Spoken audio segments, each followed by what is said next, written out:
Welcome to अरियंत। इस diagram में हम आज लर्न करेंगे सिंपल टिश्यू जो प्लांट में होते हैं। ये डायग्राम है एनाटॉमी ऑफ फ्लावरिंग प्लांट जो कि चैप्टर 6 है, क्लास 11th की एनसीईआरटी बुक का, and very very important for NEET. तो सबसे पहले हम देखते हैं सिंपल टिश्यू की क्या टाइप्स हैं। सिंपल टिश्यू की बेसिकली 3 टाइप्स होती हैं। देखिए, सबसे पहली टाइप का नेम है पेरेनकाइमा। पेरेनकाइमा टिश्यू का नेम है और डायग्राम हमको बताता है कि ऑलमोस्ट सारी सेल्स जो हैं इनका डायामीटर सेम है।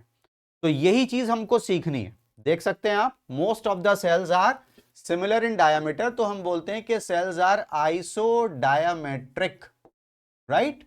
Iso means same, same diameter की सेल्स होती हैं और सेल्स आर थिन वॉल्ड, जो इनकी वॉल है बहुत थिन होती है और सेल्स के बीच में आपको ये इंटरसेलुलर स्पेसेस दिखाई दे रहे हैं। तो ये पेरेनकाइमा बेसिकली हमको ग्राउंड टिश्यू में देखने को मिलता है, जैसे कि कॉर्टेक्स है या पिथ है, वहां इसकी अक्रेंस होती है और इसके फंक्शन है photosynthesis, you must remember, absorption, secretion, right.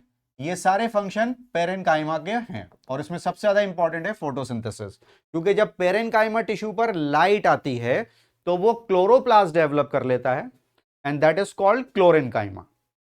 Moving on to the next simple tissue, this is collenchyma. Remember collenchyma, corners पर thickening. As you can see, ये जो रेड आपको पूरा डायग्राम में दिखाया जा रहा है, ये कॉर्नर्स या एंगल्स पर थिकनिंग है, पूरी वॉल पर थिकनिंग नहीं है।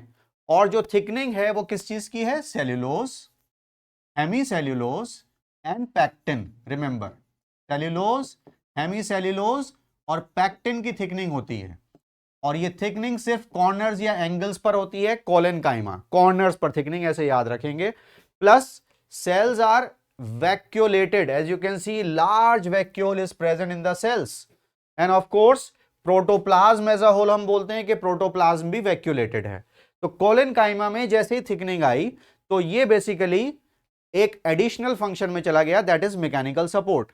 ऑल्दो कोलेनकाइमा में भी क्लोरोप्लास्ट डेवलप हो जाता है और कोलेनकाइमा की जो अक्रेंस है वो डाइकॉट की स्टेम में एपिडर्मिस के बिलो जो लेयर है that is called hypodermis. Remember, hypodermis of dicot stem, वहां हमको कोलेनकाइमा देखने को मिलती है, hypodermis of dicot stem. Remember, और ये कोलेनकाइमेटा जो कंप्लीट टिश्यू है ये वो सारे काम भी कर रहा है because it is also living, parenchyma is also living. तो ये वो सारे काम कर रहे हैं जो पेरेनकाइमा करते हैं, ये भी फोटोसिंथेसिस करते हैं क्योंकि क्लोरोप्लास्ट डेवलप होता है, बट पेरेनकाइमा वो काम नहीं करती जो ये कर रही है, that is mechanical support, right. Third type का जो टिश्यू है सिंपल टिश्यू, वो देखिए यहां पर आपके सामने आ गया, दिस इज कॉल्ड स्क्लेरेनकाइमा। और स्क्लेरेनकाइमा टिश्यू में हमको दो तरह के स्ट्रक्चर्स दिखाई देते हैं, one is a fibre and the other one is a sclereid. और स्क्लेरीड से तो आप हमेशा मोस्ट ऑफ द टाइम्स आप इससे मतलब देखते हैं नेचर के अंदर, लेकिन हमको पता नहीं होता कि ये स्क्लेरीड है। I let you know. तो ये जो टिश्यू हैं ये डेड हैं, parenchyma living, collenchyma living, but sclerenchyma is dead. Dead क्यों है? क्योंकि इसकी जो सेकेंडरी वॉल होती है, ये जो थिक सेल वॉल है ये सेकेंडरी वॉल है।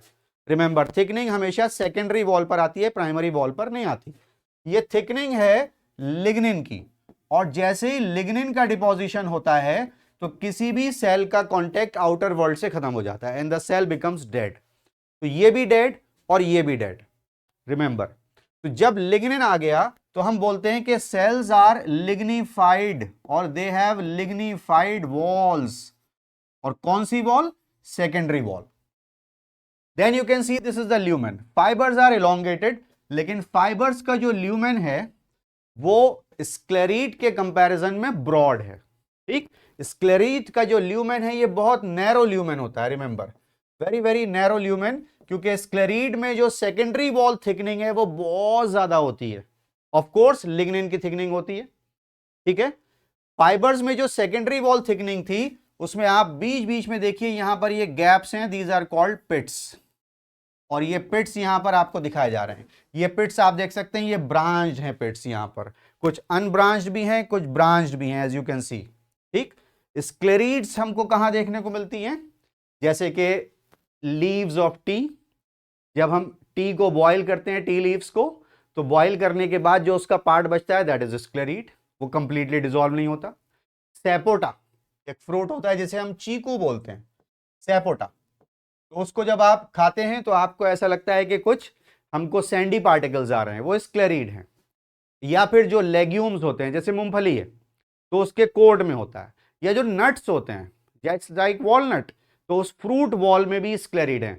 बिकॉज ये डेड हैं, लिग्निफाइड वॉल है, तो इनका जो फंक्शन है that is mechanical support, remember, ठीक है, क्योंकि ये और कोई काम नहीं करती, ये सिर्फ मैकेनिकल सपोर्ट में हेल्प करती हैं। और स्पेशली जो फाइबर्स हैं, ये फाइबर्स पार्ट बन जाते हैं कॉम्प्लेक्स टिश्यू का, लाइक जाइलम एंड फ्लोएम, और जो फ्लोएम के फाइबर्स होते हैं इनसे हम रोप बनाते हैं। You must remember this, alright. तो आई होप आपको ये वीडियो समझ में आ रही होगी, डायग्राम समझ रहे होंगे आप, इसको अच्छे से देखिए, and thanks for watching the video.